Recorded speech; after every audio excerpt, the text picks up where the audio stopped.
And would you please enthusiastically help me welcome our speaker, Dan?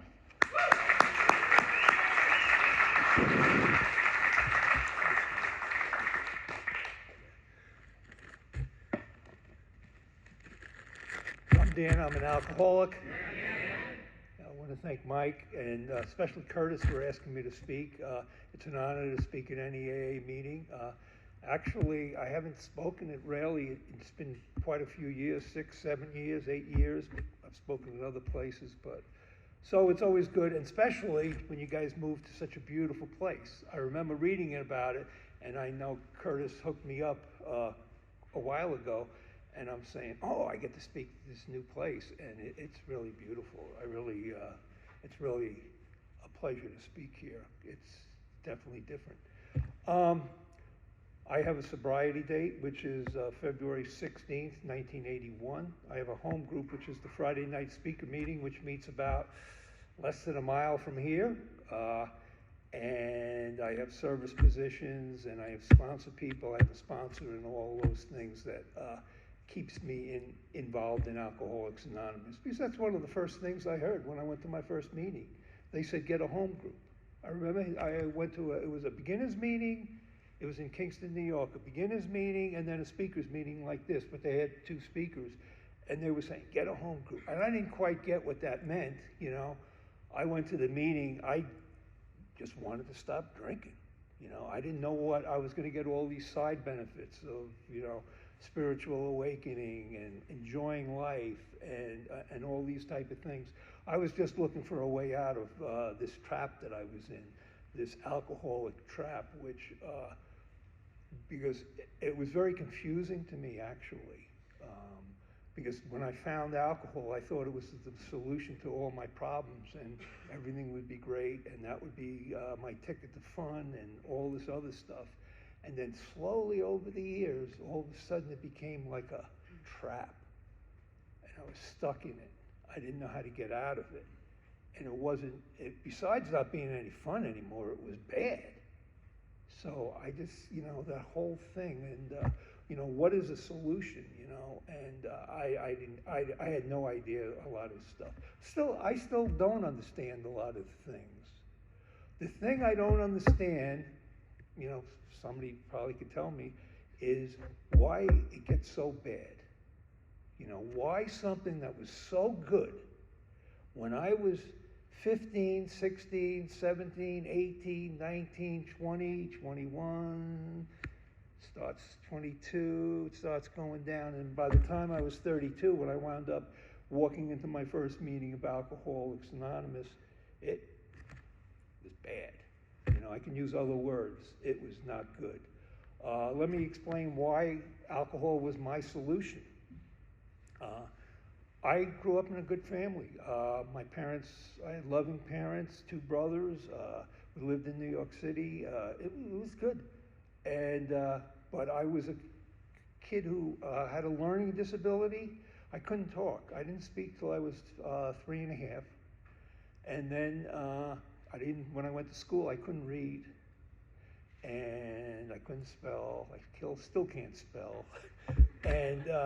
And writing was really difficult and all those things. So what it made me, not that made me an alcoholic, but it made me this really not a verbal person at all because I didn't have language skills. So I would be very quiet all the time and it was hard to make new friends, especially girls. I was really afraid of them and those kind of things. And then here's why I consider myself such a typical alcoholic is I found the solution. And I think most of you in here did find that solution in alcohol. And all of a sudden I lit up and I couldn't believe it. Got sick, puked all over the place, said I'm never gonna do this again the rest of my life. And then the next day I woke up and after getting carried home and all that, I woke up the next day and said, this is great, I can't wait to do it again. And I forgot all about the bad stuff and I became a regular drinker and a good, you know, and I wasn't getting sick and I was enjoying it and it got me places where I wanted to go and it made me feel relaxed and it was like I'm saying it was a solution. I learned how to read, I learned how to talk, I went to college, I graduated college, got married after college, and then had a kid, a boy, and my wife left me after a couple of years, and then I really started hitting it hard. I thought I would use alcohol because I didn't really know how to, number one, deal with a breakup. Number two, well, what do you got to do? You're 24 years old, and your wife leaves you. I got to go find some other women, short-term romantic relationships, in the bars, and that's what I did, and it worked for a while. And then all of a sudden, over the years, it slipped away. And about 50, it's interesting. This was in '73, so it was 50 years ago that I actually sought some kind of help for my alcohol use for the first time. I was drinking too much. I was staying in the bars way too late. I couldn't make work, all those type of things. So I thought I would get some control. So I was thinking about this place. I went to a place, I have no idea where it is. I reached out to some people in New York explaining this place. It was an AA guy. It might have been an intergroup office, but I don't think they had an intergroup. And I told him that I wanted some help. He told me his story, and I says, you're just the guy I've got to speak to because I don't want to come like you. I want to be able to keep on drinking. And he says, well, I can't help you if that's what you want. So he sent me to somebody else, and I went to alcohol abuse. A non-alcoholic alcohol counselor helped me a little bit, explained certain things. I asked him if I was an alcoholic, and he said, I can't tell you that. And I told my friends, I says, I just spoke to the guy, and I asked him if I'm an alcoholic. I'm not an alcoholic. He wouldn't tell me, he wouldn't say so. He would tell me if I'm an alcoholic, right?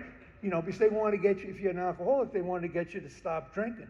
So I continued for the next 8 years to try to control and enjoy my drinking. And sometimes I was successful with control, but the enjoyment just kind of, and the last few years was just loneliness, despair. I went back to being a very isolated person, not being able to speak to people. Even in the bars, I'd go into bars and I'd sit by myself. You've probably seen, the guy who sits at the end of the bar and looks into the mirror. It's okay for 10 or 15 minutes, but if all of a sudden it's going on for 3 hours, it's not a good situation. And I was aware of it. I was aware that something's wrong here. And maybe I need some kind of help. I don't know. But every time I would say I'm going to stop drinking, I thought I wasn't drinking. I never could figure out that drinking was really the problem. Drinking was causing me pain and discomfort, especially the next day. I didn't want to have the morning drink because the morning drink, if I drink in the morning, that's going to say that I'm an alcoholic. Who drinks in the morning but alcoholics? So I would wait till noon, or if I went to work, I wouldn't drink at work and things like that. And again, it just went on and on and on, trying to start, and I would start, and stop, and then one day I stopped.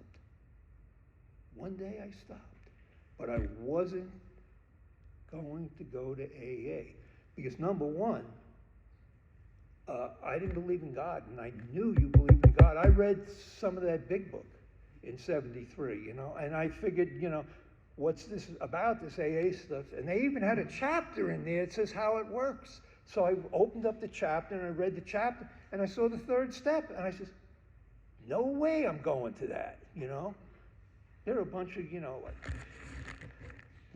Moonies, born-again Christians, they're all, throwing God down at you, So I can't go there. It's not for me, but I'm going to stop drinking. But this time, where every other time I said I was going to stop drinking, I don't remember actually starting again, but I always did. But this time, all of a sudden, I had some days. And all of a sudden, 2 days turned into 3, 4, 5, 6, and I wasn't drinking. And I don't know what I was doing. I didn't have a girlfriend. I didn't have a job. It was the middle of the winter in the Mid-Hudson Valley in New York, very icy. You think you had a lot of snow here this year, You got to be there in the ice and the snow and the cold, and it's, the gray And so it just was day after day. But I remember I had this friend, drinking buddy, a girlfriend, and in California, when I spent some time there, I wrote a letter to her. You know, there was no email then. You know, this was, you know, way before that. So I had to write a letter, and I didn't know where she lived. I sent it to her parents' house, and it seemed like she called me up in about 2 days after I mailed. I don't know how it got there so fast. I think God was working. God really knew that I needed some kind of help here right away. And she called me, and I says, listen, I can't go to AA, but I need some kind of help. What do you think I can do? And she says, the only thing I can suggest to you, and I'll tell you something, there's a chair waiting for you there, is AA. She gave me that chair waiting for you line. And, you know, a lot of people like to use that, you know.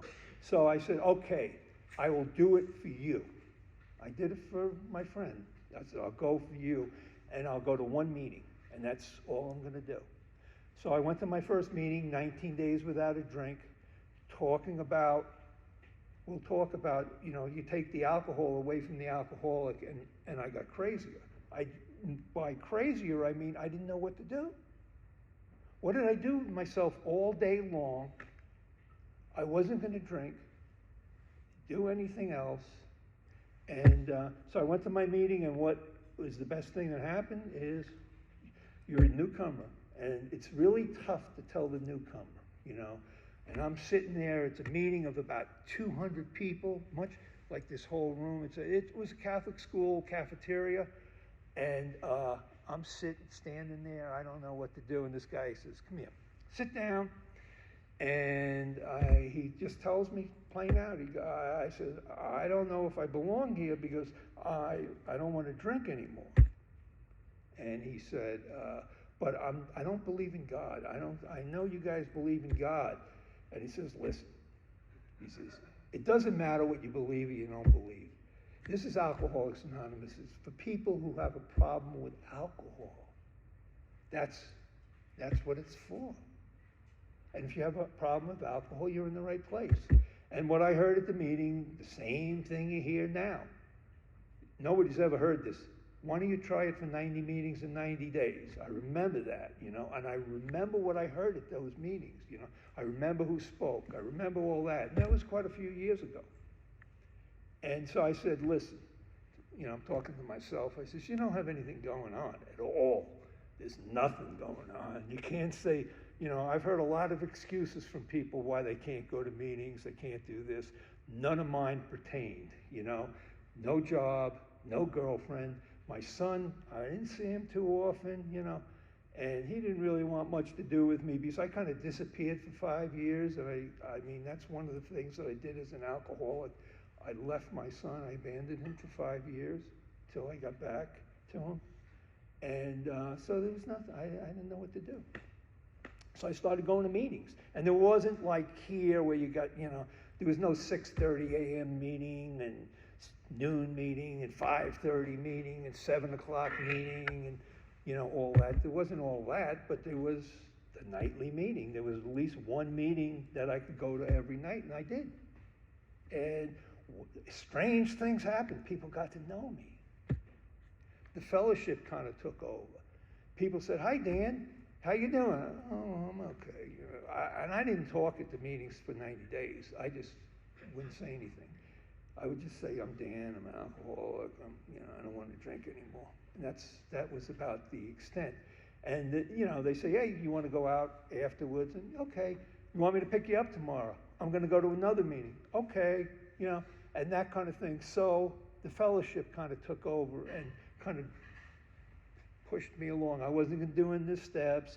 I didn't have a sponsor at first because I was doing 90 meetings in 90 days as an experiment to see if I really wanted to do this.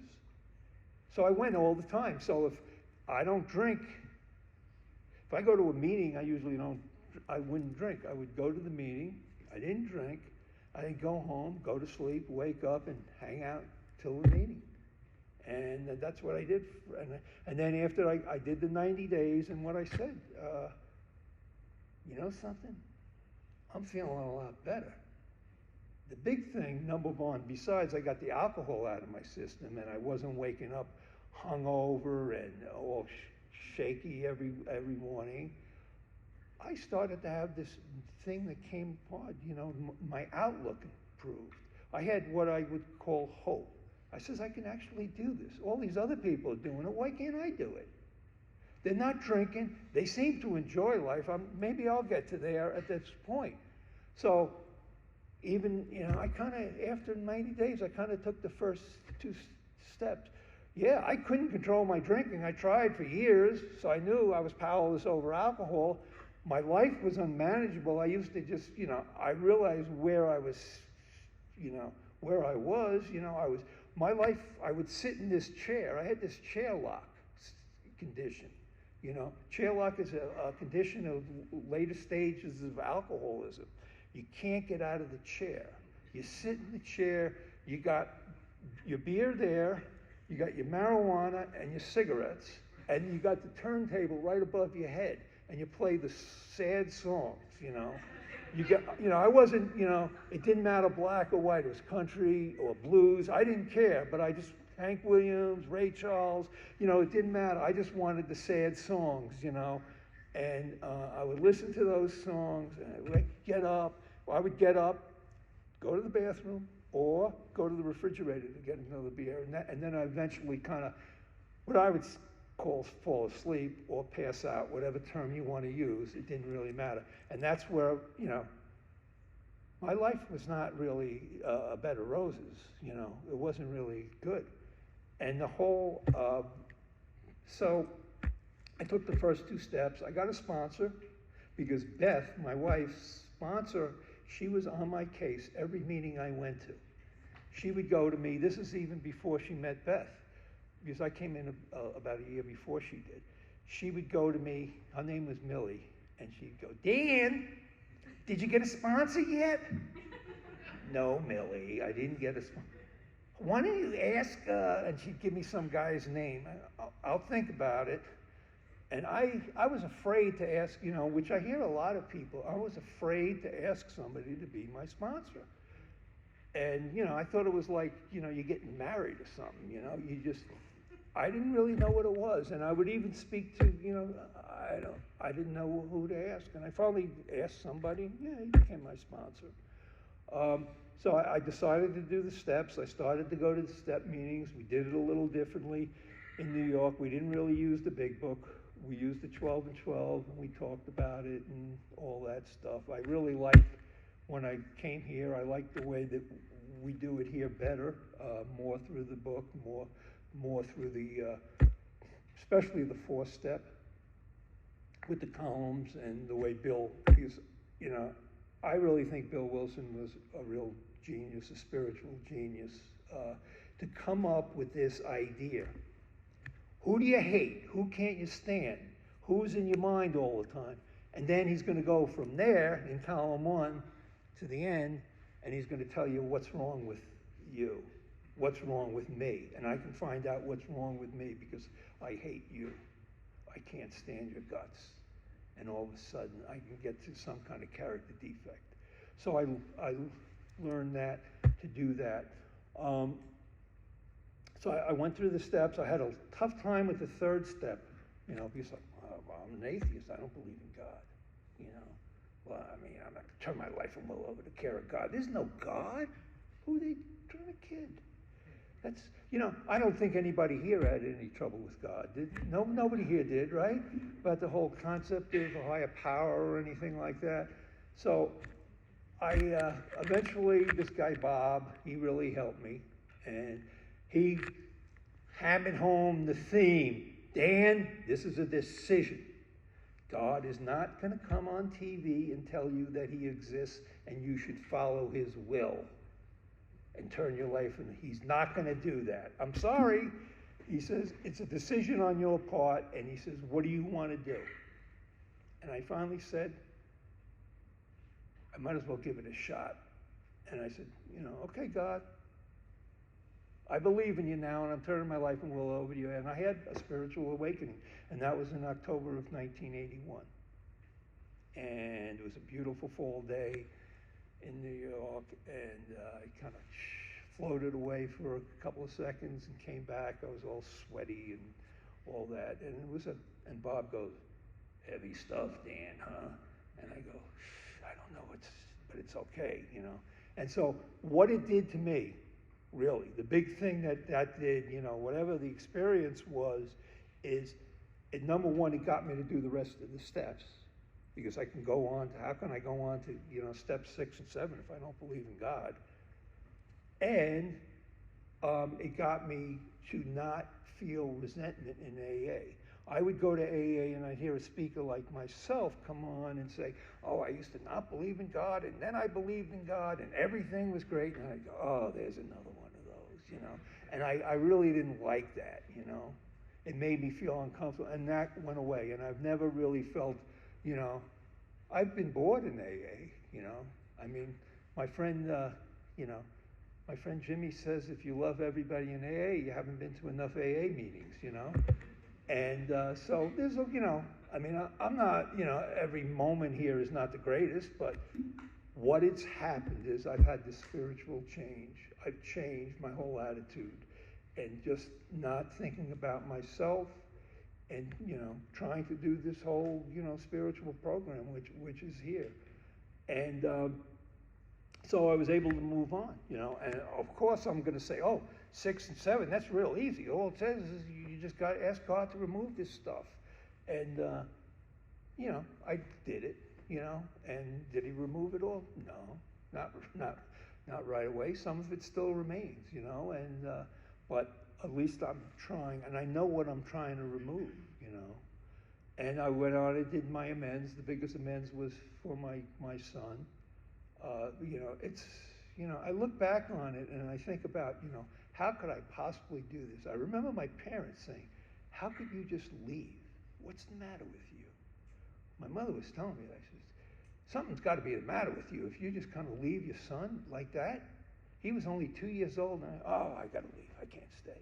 And then, of course, she blamed my ex-wife, you know, as the mother, you know. That's the reason he's leaving, you know. It's not that he's an alcoholic, irresponsible bum, you know. But, so I was able to do that, and I was, you know, able to try to do some, you know, reflection and work with other people. I got a group. You know, I took the advice that I got a group in Alcoholics Anonymous where I could be of service. And that's a big thing, always to have a group. I've had a lot of home groups over the years, and this one I have now, we've been, I guess, 14 years to that group. So I really like my home group. I like speaker meetings, so I've been actually very involved in that group. But I was the type of alcoholic, you know, when I was drinking, that I just thought this was the worst possible place you could be, you know. Here's typical of my attitude of Alcoholics Anonymous. Thinking, I've never been to a meeting in my life, you know. I've met a couple of years, and I didn't really like you. But here's one time, I was in this bar, which was one of my favorite bars. It was a real dive, and, you know, one of those real quiet type bars. And there was this girl I used to talk to in the bar. And then all of a sudden, the bartender, I see him, I said, "Where is so-and-so? I haven't seen her in a few weeks." And he goes, and he started shaking his head. And he goes, "It got so bad, she went to AA." And I says, "What a shame. She's a nice girl." And this guy's name was Boyd. And Boyd goes, "I know." And this is, you know, kindred souls, you know, two alcoholics, you know, somebody's trying to get help and maybe better their life, and here we're making fun of them, you know, and this organization, which is, you know, stuff like that. I've had some good stuff. 85 was a really good year. I got my career job. I was the screw up at work. You know, when I was drinking, I hated going to work. I was hungover all the time. I had a headache. I was working construction. It wasn't, it was bang, bang, bang, bang, bang, bang, bang, bang, bang. It was all these hammers, and it was just too much. And I quit jobs, got fired a lot. And then I got sober. I was a different type of person. It even tells us in our book, you know, we change spiritually before, you know, the economic stuff starts happening. So I all of a sudden became a good worker. You know, I'm sober. I was doing this thing. I got hired by the local utility company, and I worked there for 23 years as a commercial representative. And I really liked the job, but I was able to retire at 60, and I like being retired better than going to work. I hate to tell you that, but that was the situation. So, but I got this job, and people used to go, my friends would say, "They hired you?" And I go, "Yeah, I've changed a little bit." You know, I'd see them, and I've changed a little bit, you know, and that kind of stuff. So, '85, I got hired by this utility company in New York. And in September that year, Beth and I got married. So we've been married 37 years, and that was a real good thing. We brought our families together, and you know, we've had some good times, you know, and I've had some bad times too in sobriety. '99 was a tough year, I'll tell you that. February, my dad died, didn't drink. September, my mom died, didn't drink. November, my stepson drove into water, 15 feet of water with 4 people in the vehicle, only 3 got out. He was intoxicated. He had to do 5 years. He had 4 kids, young kids, and all of a sudden it came on us that we were supposed to, Beth had the great idea, well, we got to take one of them. And I says, you know, just because I'm in AA, it doesn't mean I'm self-centered and selfish. You know, I could, you know, and it's a selfish program, right? And I would use that line. And so she said she wanted to take this little girl in, you know. She was only 5 years old at the time, my granddaughter. And I said, no, I'm not doing it. I don't want, I mean, I'm 50-something years old here. And we've had kids all along. I don't want any more. I've had enough. And she was ready to walk. And I'm sitting there. And I'm going, what? And then all of a sudden, something came on me. And I said, you know, I realized what's going on. I said, you are the most selfish son of a bitch I could think of. All you're doing is thinking of yourself. This little girl needs a home. You're going to put her in the system. You're going to do this, you know, and then why? Because I didn't want. I want, and all that kind of stuff. So all of a sudden went the other way. He says, yeah, come on. And I would say those years, it was '03 to '08, those were great. I mean, I really enjoyed having this little girl. We had 4 boys. And all of a sudden, a little girl, 5, 6, 7, 8 years, you know, she was in those years. She was in the single digits, you know, with us. But, you know, and we had a great time together. And now she's 25 and gonna have, you know, she's gonna have her first baby next month probably. But we've had, you know, I remember one time we're sitting there. I had this knee operation. I've had some knee operations, and I just got home from the hospital. I'm laying there. We had a colonial. I couldn't get up to the bedroom. So I'm sleeping down in the living room. And I'm going to stay there. I'm comfortable, you know. And she all of a sudden decides it's time to bed. She's coming down with a blanket and puts it down in front of me and says, Pop, I'm sleeping here and I'm taking care of you tonight. And you took care of me for all these years. I'm taking care of you tonight. And I says, get upstairs. Nope. And she stayed there with me all night. And anytime I went up, you had to get up and go to the bathroom. She made sure, I'll make sure you don't fall. And, you know, she did all this, and we had a really good time. And another thing, her father, my stepson, I mean, I was very angry at him for, you know, he had a chance, and he blew it after the judge, you know, and he had to do 5 years. And he had all these kids, and we wound up with, you know, one of them and some of the others on part-time. And so I wouldn't go see him at all. And I realized, I'm thinking about this. I says, maybe I owe him an amends, Not that I'm going to say, oh, I forgive you, Hell with that, that for what you did. I'm going to make an amends because I didn't support him. I mean, he didn't do this stuff on purpose, I mean, he didn't do this stuff to, to get me angry or, to put us in jeopardy. Whatever problems he had, that's him. So I just sent him a letter asking him to forgive me for being not supportive. And he wrote me back. He says he's been waiting for this for a long time, and he's very glad. And he definitely forgives me. And he asked me if I would forgive him, and that kind of stuff. And we're good. He's no youngster now. He's 53 years old, 55, excuse me, 55, yeah. And, but he's back in New York and he's doing okay, but we've had those kind of things. And one of the things I like about, when Beth and I had 25 years together, she goes, what do you want for your anniversary? Our anniversary, so this would be in 2010. I says, I want one of those first edition books, of the big book, if you can think of something.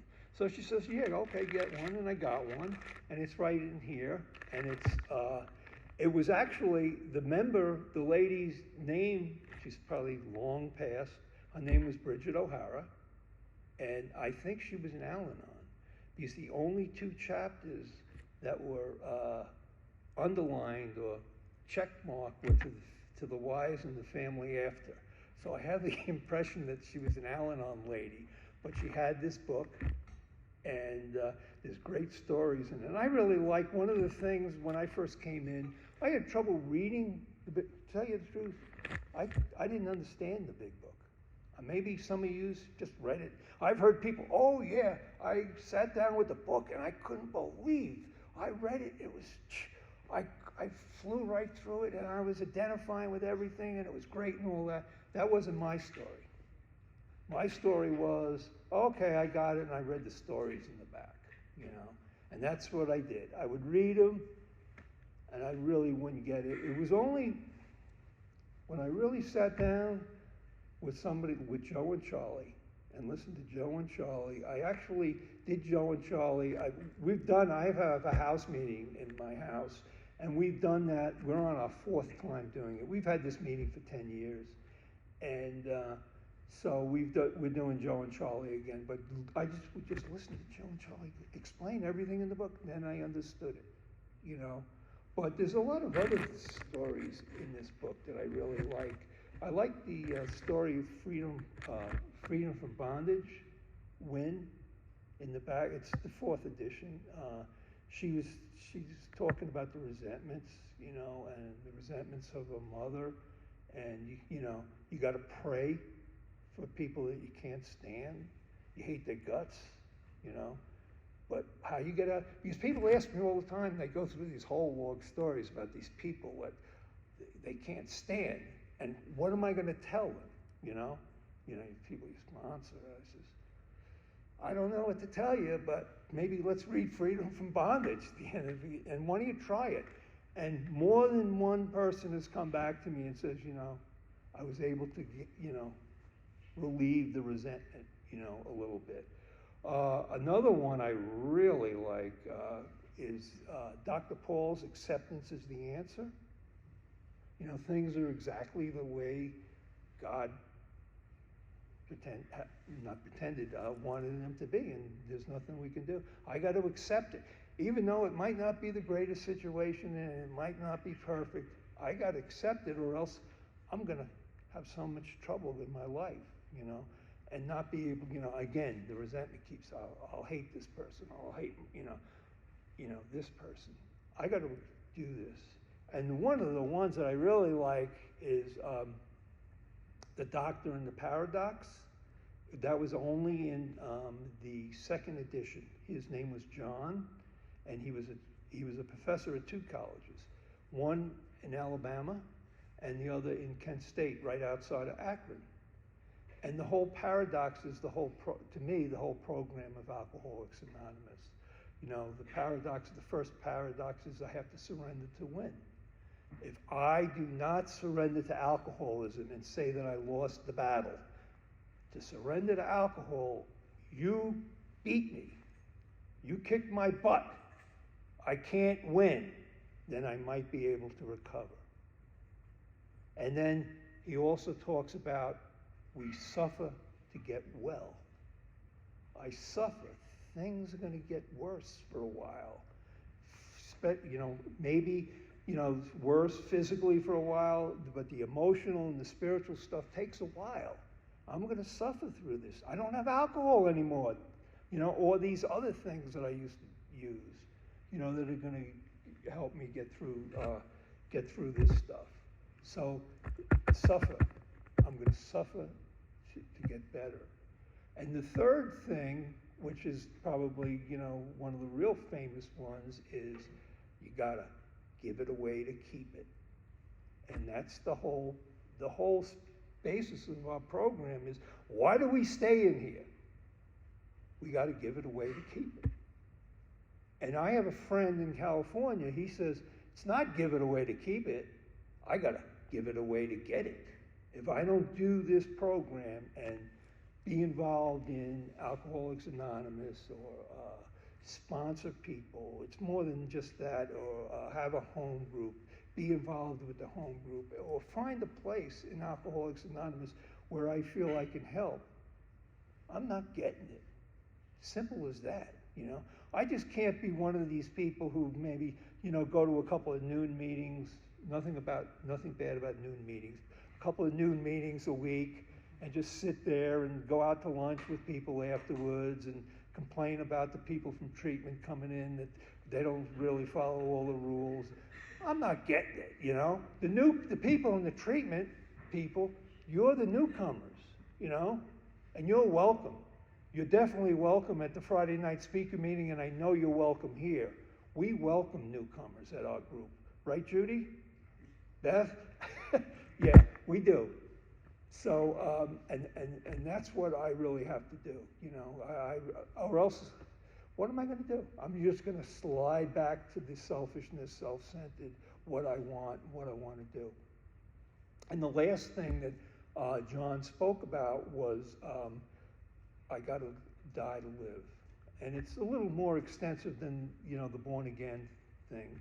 But the old selfish person who only thinks of myself has to die, has to go. And this new person who is hopefully a little more forgiving and open and wants to help people will live. And that's why I really like John. And he was a good guy. I've never met him. I've actually, these quotes. But there's a lot of things. What happened when I moved here, one of the things that I got involved with, because when I had the big excuse, I had an important job. You got to realize that. I was an important guy, and I really liked. They would call me on these big gas leaks all the time, and I'd walk in. The fire department was there, and they'd be waiting for me in the middle of the night, and I loved it. They'd call. I'd make money too. And all of a sudden you get to the money thing. So when I left that. And I retired, I decided to get more involved in AA. Again, I always was involved. It wasn't like all of a sudden I didn't go for 10 years. No, I went all the time, but I was going to 1 meeting, 2 meetings a week. I had friends in AA. It was all that stuff. But I didn't really have a commitment because my job was too important. You never know when they need me. And things like that. And I had all these other hobbies, these hiking hobbies that I was running all over the country and, overseas, trying to do these mountains and all that. So, but I moved here. The good thing is I was at a meeting and a guy says, who wants to go to Verde jail? This was what, 14 years ago. I thought, yeah, I used to go to a Max place in New York. I'll go. And so I started going, and they put me together with this old timer, and he seemed, and he was so enthusiastic. I couldn't believe how enthusiastic this guy was. He'd come to my house, and then we would drive. I would drive. He'd meet me, and we'd get in there, and he'd come out of the meeting, and he'd always go, "This is the best meeting I've ever been in," every time. And I needed that. I wasn't I don't get that excited. So I says, and I saw how he was worked with new people too. He was really, and I says, I'm going to ask this guy to be my sponsor. So a lot of you who've been around here know Steve K. He passed away last October, and in San Diego. But he became my sponsor for 12 years or something, and he got me to do a lot of good stuff. He had the house meeting where when he decided not to have the house meeting anymore. A couple of us who were coming, three people I was sponsoring, we were going over there. I said, why don't we just have the meeting at my house now? Steve's not going to have it anymore. I guess his wife didn't want it or something, I don't know. But so we started having the meeting, and it was great. I really like everybody coming over on Tuesday night. There's some of you here who come over, and I really appreciate it. Everybody thanks me, but you're really doing me a favor by coming over, and I like it. So, but Steve, he got me to do a couple of things, which I really like. I said, we'll do the steps again and all that stuff, and he really helped me how to do the fourth step with somebody, fourth and fifth step, and especially the sixth and seventh step. He says, listen, he says, I want you to make 2 prayers. One prayer with your character defects, asking God for help. And I said, okay, I'll do that. And also one prayer of gratitude. So what I do is I ask God every day, and I've been doing this all along, and some of these character defects are still there. I said, God, I ask you for help with to relieve me of my selfishness, self-centeredness, expectation of others, fear, anger, resentment, and impatience. I say that every day, and as I'm saying, and I try to focus on what I was doing, when those things were coming up. So, this is the 10th and 11th step that, he really taught me to do. And also, he says, really, just as important, he says, make a prayer of gratitude. Gratitude. So, you have a positive attitude. And I made my prayer, and I say the same prayer all the time. And it's, God, thank you for my acceptance of alcoholism, my trust and willingness to do your will. May I show my gratitude by sharing my life and faith with other alcoholics. Amen. End of it. And that's, I do that every day with my quiet time, and it really helps a lot. I guess this is it. Time is up. And thanks everybody for listening, and thank you guys for letting me come here and share.